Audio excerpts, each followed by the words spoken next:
Schools అన్నీ reopen అయ్యాయి కదా! ఎంతమంది కష్టంగా స్కూల్‌కెళ్తున్నారు చెప్పండి.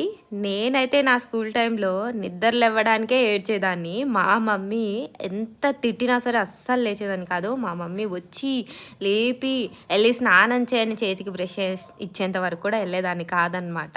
ఎప్పుడెప్పుడు స్కూల్‌కి బంక్ కొట్టాలా అని ఆలోచించేదాన్ని. బట్ అలాంటి ఏజ్ నుంచి అయ్యో! ఈరోజు ఆఫీస్‌కెళ్ళకపోతే ఎలా అని చెప్పే రేంజ్ వరకు వచ్చేసాననమాట. బట్ స్కూల్ టైంలో నాకు చాలా మోస్ట్ ఫేవరెట్ టైమ్స్ ఏవో తెలుసా? Lunch time. బ్రేక్‌ఫాస్ట్ కాదు, డిన్నర్ కాదు. ఎందుకంటే లంచ్‌కి మా మమ్మీ ఏం చేస్తారు? ఏం తీసుకొస్తారు? ఎంత వేడి వేడిగా తినొచ్చు అని చూసేదాన్ననమాట. సో, మా మమ్మీ చేసే రెసిపీస్‌లో అన్నిటికంటే కూడా నాకు స్వీట్స్ ప్లస్ ఈ ఎక్కువ మోస్ట్ ఫ్లేవరబుల్ లెమన్ రైస్ అంటే చాలా ఇష్టము. ఇప్పుడు నేను చేసిన ఈ లెమన్ రైస్ వచ్చేసి చాలా సింపుల్ అనమాట. బట్ మా మమ్మీ ఇంకా కొబ్బరి మసాలా లాగా వేసి చేస్తారు. అదే పనిగా వెయిట్ చేసేదాన్ననమాట. ఎప్పుడెప్పుడు లెమన్ రైస్ చేస్తుందా అని చెప్పి. ఇష్టంగా అడిగి మరీ తినేదాన్ని. అంత పిచ్చి నాకు లెమన్ రైస్ అంటే. మీలో ఎంతమందికి లెమన్ రైస్ అంటే ఇష్టం? కామెంట్ చేయండి.